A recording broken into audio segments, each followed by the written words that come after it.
Hey folks, Lance here with the Becoming Company. If you're new to the channel, welcome. My goal here is simple: to help you understand yourself better, build confidence, and navigate life with a little more clarity and a lot more compassion. Sadly, algorithms still control access, so if you find these videos helpful, do me a favor. Hit like, subscribe, and tap the little bell so you don't miss future episodes. It genuinely helps the channel grow, and it helps more people get access to the tools we are talking about here today. So today we're kicking off a new series with a topic that affects almost everyone, even if people don't talk about it openly. And that's being incredibly hard on yourself. It's that inner voice that jumps in right after you make a mistake or right before you try something new, or anytime you compare yourself to someone else. It feels familiar, but familiar doesn't always mean helpful. Most of us assume this voice is just part of who we are. We say things like, "I've always been this way," or "I'm my own worst critic." But self-criticism usually isn't a personality trait at all. It's a pattern, a learned behavior, something that developed over time, often long before we were old enough to understand what was happening. And here's something important to remember. Nobody comes into this world criticizing themselves. Kids don't do that naturally. Self-criticism isn't instinctive, it's taught.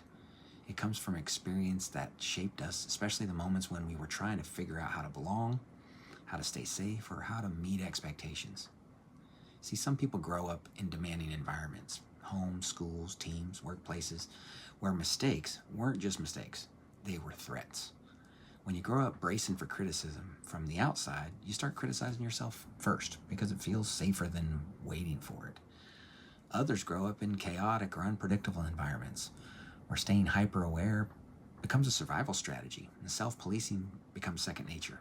And then there are the group of people who grow up being praised for achievement, where performing well becomes the path to approval and love. In that world, self-criticism turns into quality control systems that never shut off. However it formed, that inner voice often sounds logical, but underneath it's almost always fear. Fear of judgment, failure, fear of disapproving someone, fear of losing control. And because the voice uses your tone, your vocabulary, your memories, it is incredibly convincing. It says things like, "You should have known better," or "You're falling behind," or "Don't give up your hopes." And because it sounds like your own mind offering advice, you rarely question it. You just absorb it. What does that voice actually cost you? More than most people realize. Self-criticism drains your energy, weakens your confidence, and it affects the way you make decisions. When every choice gets filtered through that voice, everything feels heavier, slower, and harder. It affects your relationships too, because people who are hard on themselves, they tend to over-explain or over-apologize or avoid conflict entirely. And it affects your ability to grow because you can't take meaningful risks when the voice in your head is louder than the opportunities in front of you. The good news is that this pattern is not permanent.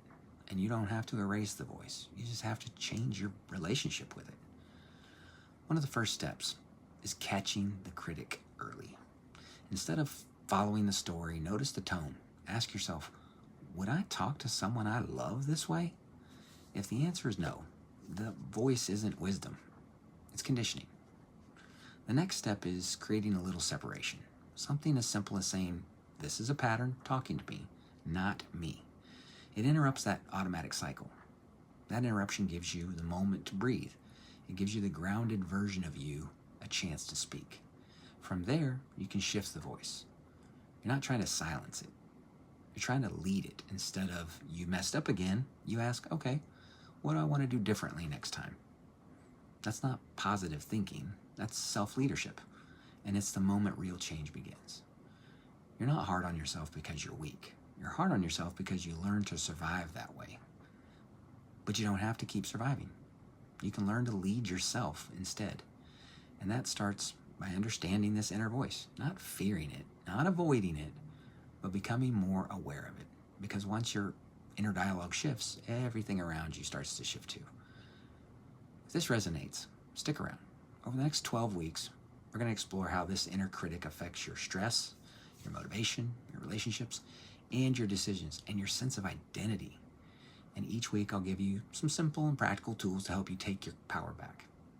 I'm Lance with The Becoming Company. Thanks for being here, and I'll see you next time.